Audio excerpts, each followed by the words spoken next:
श्रीमद्भागवतम स्कंद द्वितीय अध्याय तृतीय शुद्ध भक्ति सेवा हृदय परिवर्तन श्लोक 16 द्वारा वैयासकिश्च भगवान् वासुदेवपरायणः गुरुराय विभोक्तारः सतां शिवरी समागमे शब्दार्थ वैयासकी याज्ञ के पुत्र भगवान दिव्य ज्ञान से पूर्ण वासुदेव भगवान कृष्ण अनुरक्त गुरुराय महान दार्शनिकों द्वारा महिमावन भगवान कृष्ण का गुण उदारः महान गुण सताम भक्तों का अवश्य हुआ ही निश्चय समागमे की उपस्थिति से व्यास पुत्र सुखदेव गोस्वामी दिव्य ज्ञान से पूर्ण भी थे और वसुदेव पुत्र भगवान श्री कृष्ण के महान भक्त भी थे। अतएव भगवान कृष्ण विषय चर्चाएं अवश्य चलती रही होंगी, क्योंकि बड़े बड़े दार्शनिकों द्वारा तथा महान भक्तों की सभा में कृष्ण के गुणों का वर्णन होता रहता है। इस श्लोक में सताम शब्द अत्यंत महत्वपूर्ण है। सताम का अर्थ है शुद्ध भक्त, जिसे भगवान की सेवा करने के अतिरिक्त अन्य किसी प्रकार की इच्छा नहीं रहती। ऐसे भक्तों की संगति में ही भगवान कृष्ण के दिव्य यश का सही वर्णन हो सकता है। भगवान द्वारा कहा गया है कि उनकी कथाएं आध्यात्मिक महत्व से युक्त होती है, और यदि कोई एक बार भी सताम की संगति में भगवान के विषय में श्रवण करता है तो अवश्य ही उसे इस महान शक्ति का आभास मिल जाता है और उसमें स्वतः भक्ति उत्पन्न हो जाती है। जैसा कि पहले कहा जा चुका है, महाराज परीक्षित जन्म से ही भगवान के भक्त थे और उसी तरह सुखदेव गोस्वामी भी थे। वे दोनों समान स्तर पर थे। यद्यपि ऐसा प्रतीत होता था कि महाराज परीक्षित राजसी सुविधाओं के अभ्यस्त थे, जबकि सुखदेव गोस्वामी का आदर्श महान त्यागी थे। यहाँ तक कि वे शरीर पर वस्त्र भी धारण नहीं करते थे। ऊपर से महाराज परीक्षित और सुखदेव गोस्वामी में विरोधाभास दिख सकता है, लेकिन मूलतः दोनों ही भगवान के अनन्य शुद्ध भक्त थे। जब ऐसे भक्त इकट्ठे जुटते हैं तो उनके पास भगवान की महिमा चर्चा करने या भक्ति योग के अतिरिक्त अन्य कोई विषय नहीं रहता। भगवद गीता में भी जब भगवान तथा उनके भक्त अर्जुन के बीच वार्ता हुई तो भक्ति योग के अतिरिक्त कोई दूसरी चर्चा नहीं हो सकती थी। फिर भी इस पर संसारी विद्वान अपने तरीके से सोच सकते हैं। श्रील जीव गोस्वामी के मतानुसार वैयासकी शब्द के बाद च शब्द का प्रयोग यह बताता है कि सुखदेव गोस्वामी तथा महाराज परीक्षित दोनों ही पहले से एक कोटि के थे, यद्यपि उनमें से एक गुरु की भूमिका निभा रहा था और दूसरा शिष्य। चूंकि भगवान कृष्ण की कथाओं के केंद्र है, अतएव वासुदेव परायण शब्द वासुदेव के भक्त को सामान्य लक्ष्य के तौर पर सूचित करता है। यद्यपि वहां पर अनेक लोग एकत्रित थे जहाँ महाराज परीक्षित उपवास कर रहे थे, लेकिन सहज निष्कर्ष यह निकलता है कि वहां पर कृष्ण के महिमा गायन के अतिरिक्त अन्य कोई चर्चा नहीं हुई, क्योंकि प्रमुख वक्ता सुखदेव गोस्वामी थे और प्रमुख श्रोता महाराज परीक्षित थे। अतएव भगवान के दो प्रमुख भक्तों के बीच कहे तथा सुने जाने के कारण श्रीमद् भागवत भगवान श्री कृष्ण के महिमा गायन के ही निमित्त है। ओम ज्ञानतिमिरान्धस्य ज्ञानाञ्जनशलाकया चक्षुरुन्मीलितं येन तस्मै श्रीगुरवे नमः। नाम शेषं मनोपि शशिपुत्रमात्रस्वरूपं रूपं तस्याभिधानोऽभिमानिदोषपतिं राधाकुण्डं गिरिवरमहोगाधिकामादरसं प्रप्तयस्य प्रत्यकृपया श्रीगुरुं तं नतोऽस्मि। वन्दं श्रीगुरुं श्री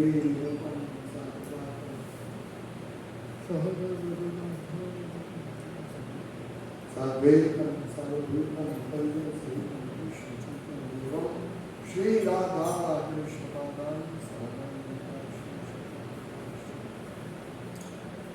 हरे कृष्णा कृष्णा कृष्णा हरे राम हरे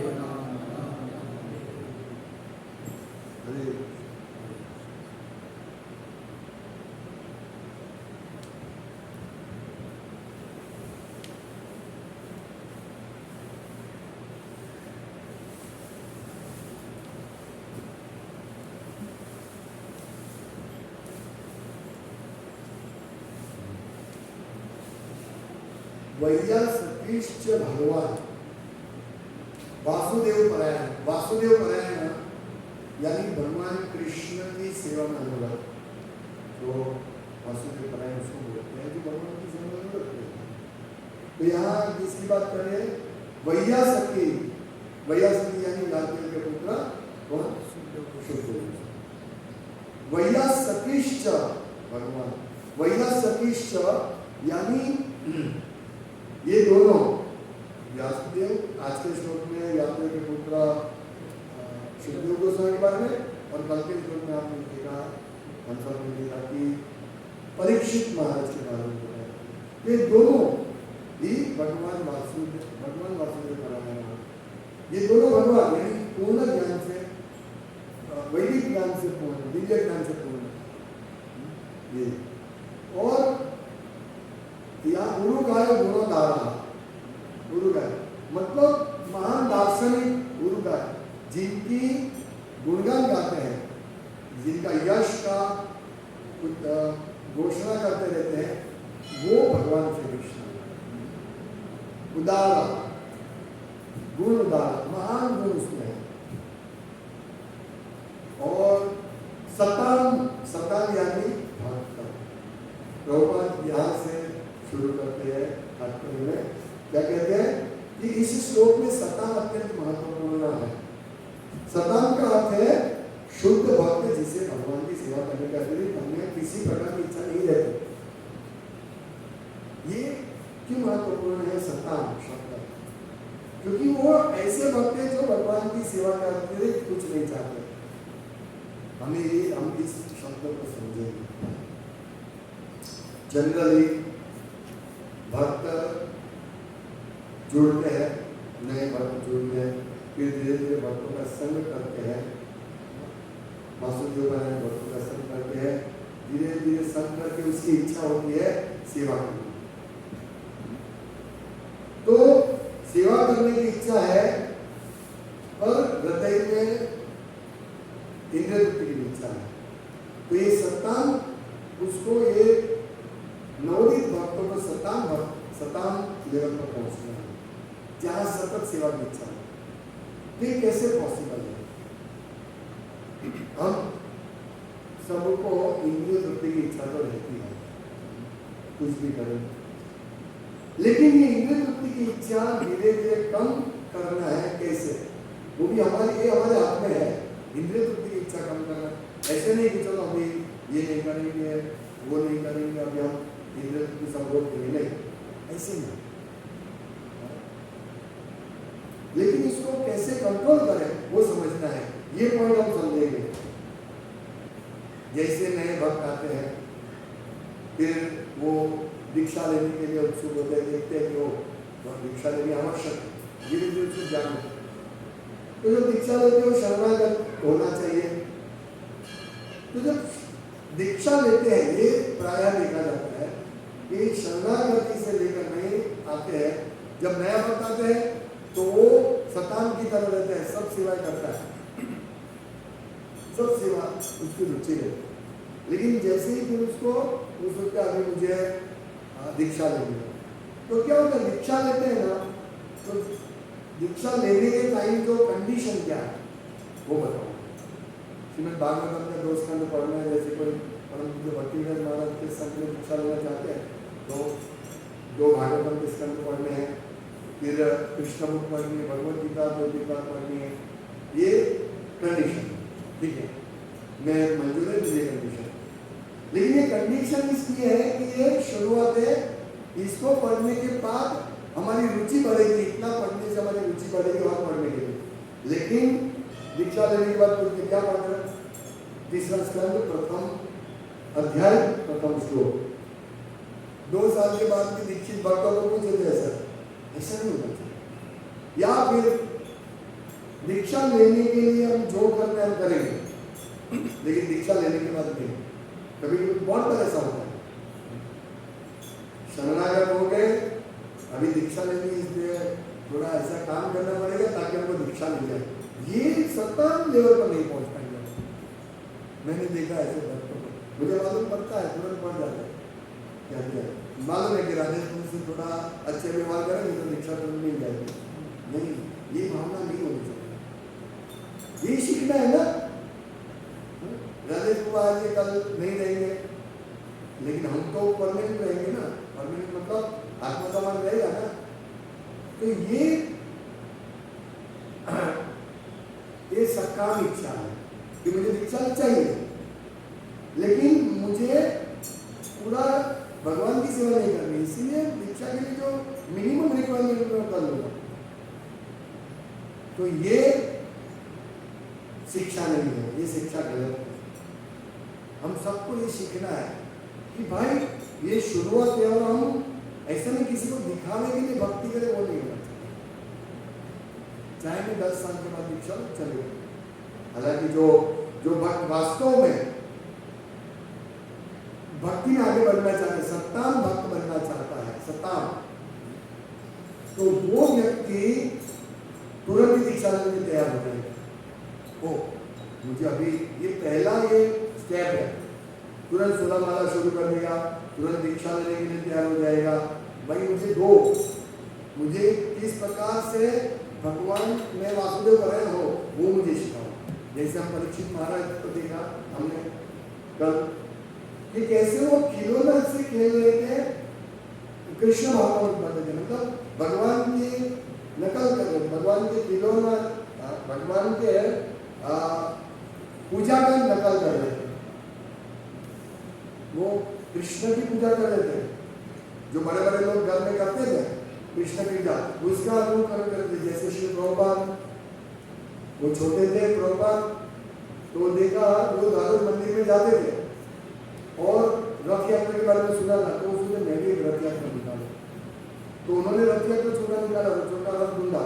देखो बच्चे खिलौना से खेलते हैं, रिक्शा का खिलौना, स्कूटर का खिलौना, कार का खिलौना, देखने का खिलौना, डॉग का खिलौना, ऐसे खेलते हैं। ऐसे प्रभुपाद जैसे भक्त, सताम भक्त शुरुआत से ही रथ यात्रा निकालने के लिए रथ के खिलौना से खेलते हैं, और वो रथ यात्रा निकाली उन्होंने, और सब आजू-बाजू वाले तो सब लोगों को प्रसाद दिया।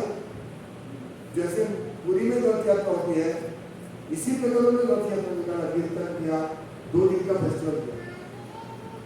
2 दिन का कितना मतलब ऐसे मालूम नहीं है, पर कहने का तात्पर्य ये भक्ति का लक्षण है कि भक्त जब से भक्ति में जुड़े तब से वो वासुदेव परायण होने के लिए प्रयास करें, किसी और को प्रसन्न करने के लिए। हाँ, यदि हमको दीक्षा चाहिए तो दीक्षा की जो जरूरत है वो तो आपको अपने आप पूरी हो जाएगी, है नहीं? सिंपल बात है।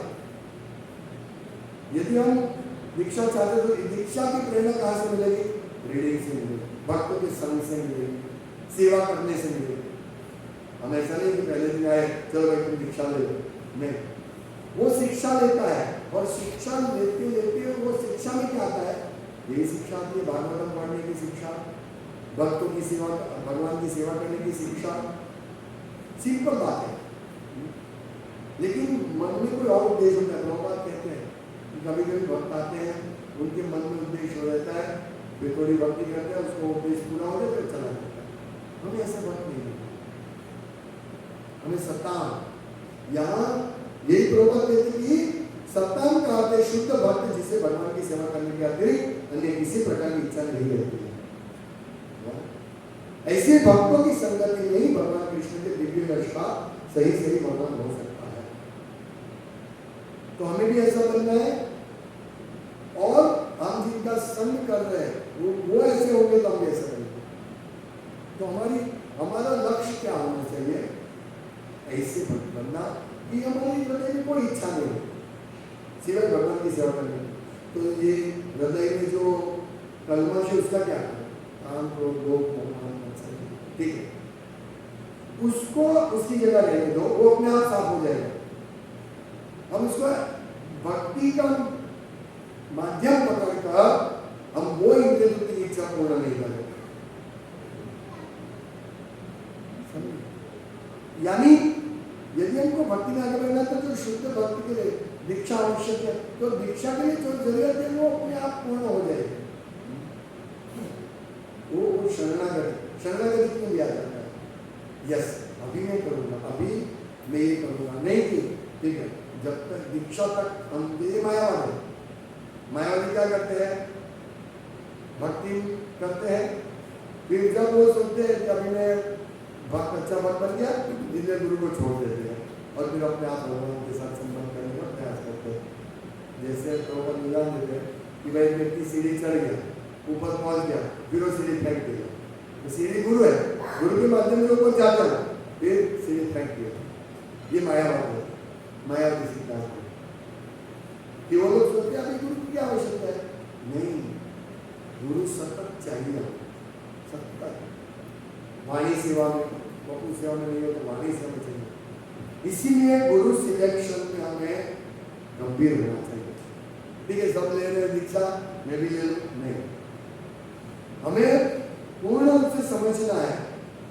अभी कभी कभी भक्तों के भी नहीं मालूम होता कि प्रभुपाद की बुक्स क्या है, कौन सी, और गुरु की बुक्स कौन सी। ऐसा नहीं होना चाहिए। सब लोग इस मार्ग से ले, इसलिए मैं भी यही मार्ग से लेना। कभी कभी तो ऐसा होता है, नया भक्त आता है, एक दो महीना रहता है, नाम लिखवा दे, 1 साल से ऐसा करके गुरु की दीक्षा दिलवा देते। तो ऐसा भक्त सतान नहीं होता। शिक्षा महत्वपूर्ण है, इसलिए शिक्षा जरूरी है। और जब तक इस प्रकार से की शिक्षा नहीं होती, हमारे हृदय की भावना, भगवान की सेवा करने की भावना उदित नहीं है। तो ये हमें देखना है, इस आंख से देखना है कि भाई, और कान से सुनना है कि हम क्यों दीक्षा ले रहे, क्यों शरणागति ले रहे। अगर हम शरणागत नहीं है तो ठीक है, अभी और थोड़ा शरणागति का प्रयास करें। तो ये, क्योंकि यदि हम इस प्रकार के भक्त नहीं बनेंगे तो क्या होगा? दीक्षा मिल जाएगी, फिर हम हमारे घर गुरु के घर। यहाँ क्या लिखा है? ये यशोगान, भगवान का यशोगान चलता रहना चाहिए, सुनना और कीर्तन करना, ये चलते रहना चाहिए। अभी आप समझ रहे हैं? ये हम लोग मीटिंग करते हैं भक्तों, नए भक्तों के साथ शरणागति के लिए मीटिंग करते हैं, क्यों करते हैं? इसी कारण से उसको सताम बनाना, सताम, उसको शुद्ध भक्त करना, उसके हृदय में और कोई इच्छा नहीं रहे, सिर्फ कृष्ण भक्ति की इच्छा है। इसीलिए गुरु भी यही प्रयास करते हैं कि शिष्य वहां ये लेवल तक आए कि उसको और कोई इच्छा नहीं। बाकी दीक्षा देने में कितना टाइम लगता है? 2 मिनट, गुरु कितने 4 मिनट क्या है बोल दिया, और हमने वचन दिया कि हम 16 माला करेंगे, ये 2 मिनट का काम है।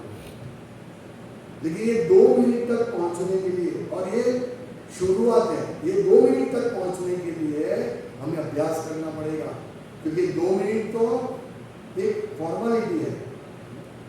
जैसे मैंने ये बोला, लेकिन शिक्षा, दीक्षा जो है वो शिक्षा का एक भाग है। दीक्षा सिर्फ जरूरत नहीं है, दीक्षा जरूरत है, वो मुख्य अंग है, महत्वपूर्ण अंग है, लेकिन शिक्षा, क्योंकि दीक्षा में गुरु मंत्र देकर दीक्षित करते हैं, मंत्र या हरे कृष्ण महामंत्र का दीक्षित करते हैं।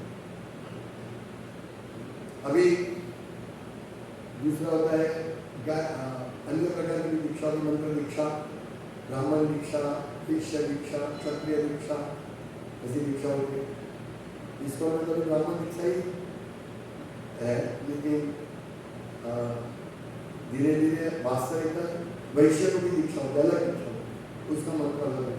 तो ये जो दीक्षा हम जो हरिनाम कहते हैं एक्चुअली, दीक्षा पहली जो हरिनाम बोलते हैं उसको दीक्षा, दूसरी दीक्षा है, लेकिन हम इसका जो प्रथम दीक्षा दूसरी दीक्षा बोलते हैं, ये दोनों दीक्षा है जो जिसमें गुरु शिष्य को ये करते हैं, दीक्षित करते हैं ताकि वो ले फिर धीरे धीरे वो और आगे बढ़ सकते हैं। तो ये शुरुआत है, लेकिन हमारी भावना यही है कि हम दीक्षित जैसे जैसे ले लेते हैं फिर हम दीक्षित हो जाएंगे, बस काम हो जाए। ये चेतना बदलनी होता है। फिर दीक्षा मिलना इतना कठिन नहीं है। हम जो भी बोलते हैं, हमने भागवत के दोस्तन पढ़े हैं, हम सेवा करेंगे दीक्षा के बाद भी, लेकिन आप देखिए परीक्षित महाराज फॉर्मेलिटी नहीं कर रहे थे। यहाँ लिखा है कि अपने उन्होंने कुरुओं के राजवंश में विशेष रूप से पांडव के कुल में जन्म लिया था, किसने? परीक्षित ने। अतः उन्हें बचपन से ही अपने परिवार में भगवान कृष्ण की भक्तिमय सेवा से गली बांधी परिचित होने का सुअवसर प्राप्त हुआ। तो यह लिखा है ना कि इस श्लोक में आगे के श्लोक में कि वे खिलौनों से खेलते समय भी अपने कुल देवी की पूजा का अनुकरण करते हुए भगवान कृष्ण की पूजा किया करते हैं, अनुकरण। तो ये हमको सीखना है, जैसे हम करेंगे वैसे हमारे बच्चे करेंगे, जैसे गुरु करेगा वैसे शिष्य करेगा, जैसे लीडर करेगा वैसे।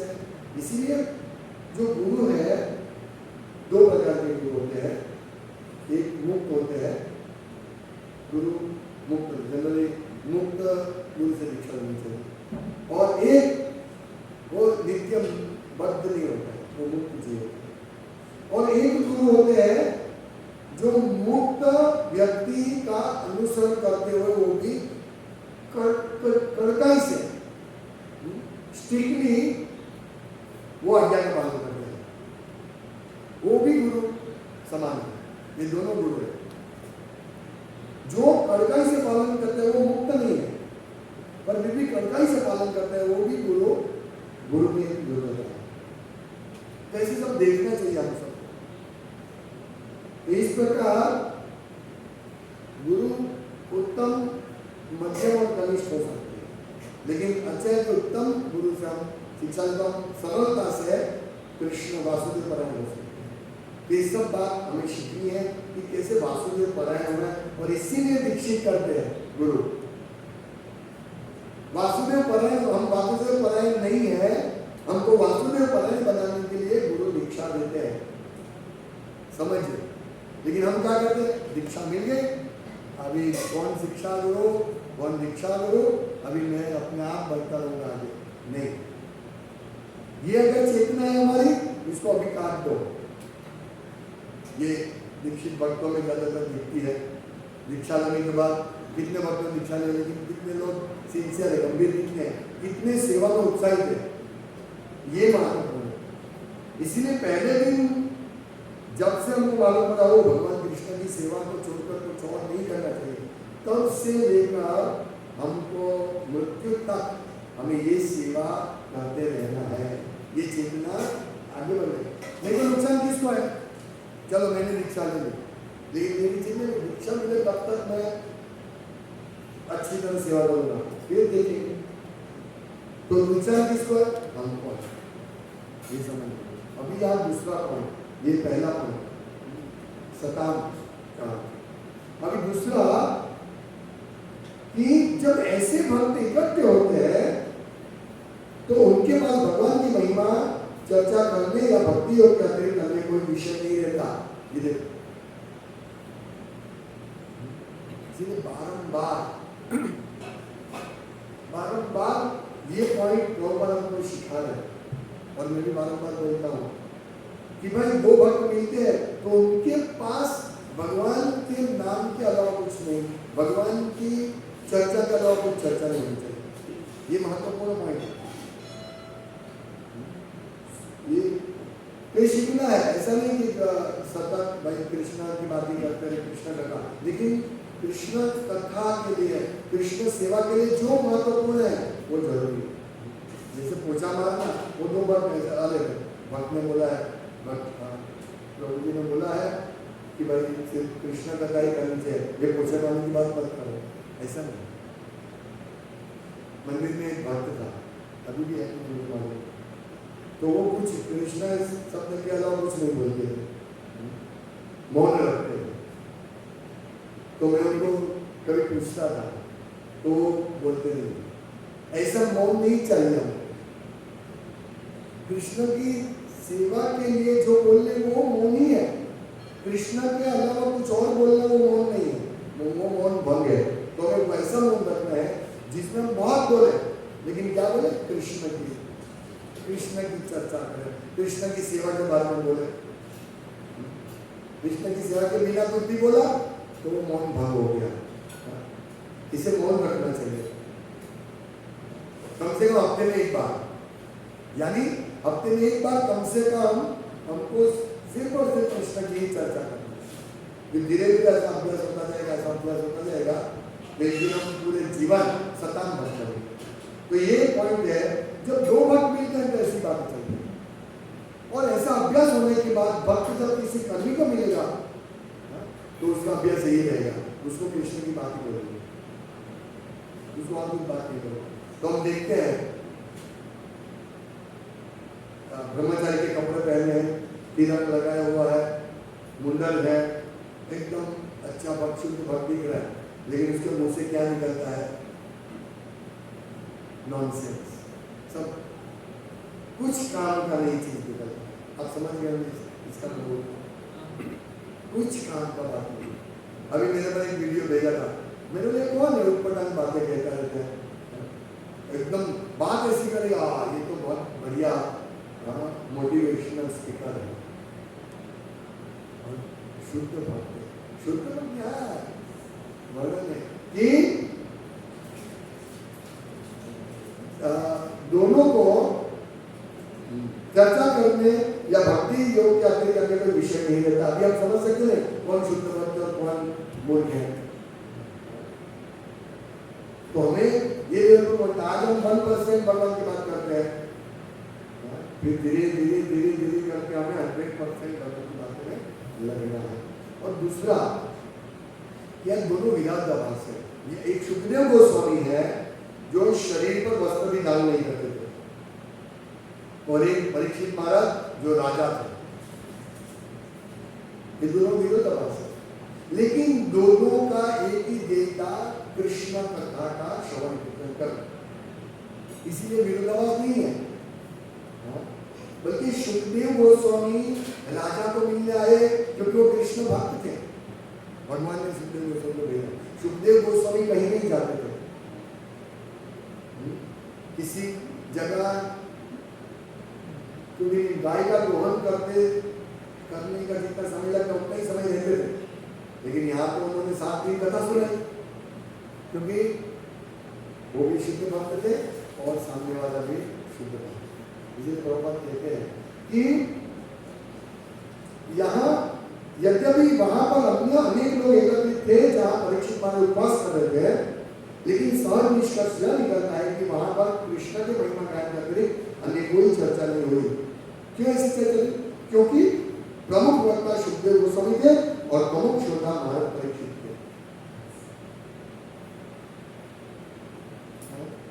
तो अतः भगवान के दो प्रमुख भक्तों के बीच रहे तथा सुनने जाने के कारण श्रीमद् भागवत भगवान श्री कृष्ण के महिमा गायन के लिए है। और ये टॉपमोस्ट चीज की चर्चा चल रही है। कैसी चीज? गुरु गाय गुरु गा रहा। ऐसे भगवान की जिनकी कृष्ण विषय चर्चा बड़े बड़े दार्शनिक और महान भक्तों की सभा में कृष्ण के गुण का प्रदान होता रहता है। तो ये भी महान सभा है जहां हम कृष्ण की चर्चा कर रहे हैं। समझिए बात, ये कोई सामान्य चर्चा नहीं है, कृष्ण की चर्चा है। हम सिद्धांत सीखते हैं किस प्रकार से हम शुद्ध भक्त बने। इसलिए हमारे लिए हम सुखदेव गोस्वामी या परीक्षित महाराज के जैसे नहीं है, लेकिन हम उनका अनुसरण कर सकते हैं। जैसे गुरु शायद मुक्त पुरुष नहीं हो सकता है, लेकिन वो मुक्त पुरुष का या शास्त्र के सिद्धांतों का कड़काई से पालन करे तो वो शुद्ध हो, वो मुक्त है। तो हमें ये सब शिक्षा ग्रहण करनी है। ऐसे ठीक है, कंडीशन हो गए, मैं 1 साल से माला कर रहा हूँ, मैं 2 भागवतों की स्नान पढ़ लिया, ये हमारे सभी शरणागत भक्तों को शिक्षा लेनी है कि मैं अभी तो मैं शरणागत होने का प्रयास कर रहा हूँ, एस्पायरिंग, मैं प्रयास कर रहा हूँ। हम शरणागत नहीं हो सकते, ये बहुत भारी शब्द है शरणागत। हम शरणागत यानी गुरु जो आज्ञा देते हैं, शास्त्र जो आज्ञा देते हैं, उसका कड़काई से पालन करना और स्वेच्छा से, तब शरणागत होने। ठीक है, मैं करिष्ये वचन का, इसको शरणागति बोलते हैं। अर्जुन शरणागत नहीं थे भगवत गीता की शुरुआत में, जब उन्होंने ज्ञान दिया तब उन्होंने क्या करिष्ये वचन होता। तो कैसे वो शिक्षा प्राप्त की, दीक्षित हुए और करिष्ये वचन, और उन्होंने वचन का पालन किया, उन्होंने युद्ध किया, भीष्म पितामह को मारा, अपने गुरु को मारा, द्रोणाचार्य है ना, सबको मारा। पहले वो नाम बोलते, वो शरणागत नहीं थे, भगवान को बोलते थे, भगवान को शिक्षा देते थे कि क्या आपके गुरु भी होते सांदीपनि ऋषि, तो क्या बाण चलाते? देखो ये है नवनीत भक्तों का लक्षण। हालांकि अर्जुन नवनीत भक्त नहीं थे, लेकिन ऐसा गौर कर रहे थे भगवान की इच्छा से, भगवान की प्रेरणा से, भगवान ने उसको संशय पैदा किया। ऐसे ही मूर्खतापूर्ण सवाल होते हैं, गुरु को भी कभी कभी प्रश्न करते हैं, ऐसा मूर्खतापूर्ण गुरु के बारे में ऐसा सोचते हैं कि मैंने दीक्षा ले लिया या ऐसे गुरु ये डीटी वर्शिप करने नहीं देते, ऐसे गुरु से दीक्षा क्यों? क्योंकि शिक्षा नहीं है। डीटी वर्शिप क्या है तो सीखो पहले, फिर डीटी वर्शिप करो। गुरु जो अपनी पीढ़ी को दे देंगे डीटी सेवा करने के लिए, लेकिन आप समझ रहे हैं डिफरेंस। तो शरणागत लोगों में ये सब प्रश्न किया जाता है, क्योंकि हमको पूर्ण रूप से शरणागत होना है। इसीलिए मालूम करो शरणागति क्या है, शरणागति क्या वो तो मालूम पड़े। आज भाई ये कंडीशन है कि आपको ये करना है, 2 भागवत करना है, नहीं 2 भागवत जो पढ़े, मैं पढ़ूंगा बाद में, इतनी क्या जल्दी है, कोई शरणागति नहीं। मैं रीति वर्षिप करता हूँ, अच्छी तरह तो करता हूँ, क्यों मैं ये नहीं करता? तुम क्या अच्छी तरह किसको समझ रहे अच्छी तरह, और गुरु क्या चाहते हैं, क्या स्टैंडर्ड में चाहते हैं। तो एक शरणागत, इसको शरणागति की शुरुआत बोलते हैं। हम लिखते हैं कि इतने भक्त शरणागत होना चाहते हैं, तो शरणागति लेना चाहते हैं, यानी ये शुरुआत है। शरणागति की भी शुरुआत और दीक्षा लेने के बाद दीक्षा में भी हम प्रयास करेंगे कि हम शरणागत होंगे। हमारी शरणागति, हमारा नाम चला गया इसलिए शरणागत होंगे ऐसे नहीं। दीक्षा के 50 साल के बाद भी हम शरणागत नहीं हो सकते हैं, सोचिए। इसीलिए जिन्होंने भी शरणागति ली है, जिन्होंने भी दीक्षा ली है, जो दीक्षा लेने वाले, जो शरणागत होने वाले, ये ध्यान रखिए, ये महत्वपूर्ण शिक्षा कि हमारी सेवा सतत अविरत चलती रहनी चाहिए, अविरत, रुकनी नहीं चाहिए। थोड़ा सा प्रॉब्लम आ गया रुक गए, ये सेवा नहीं है, ये सेवा नहीं, हमें सतत चलती रहनी चाहिए। हरे कृष्ण। श्रीमद् भागवतम की जय, श्रील प्रभुपाद की जय।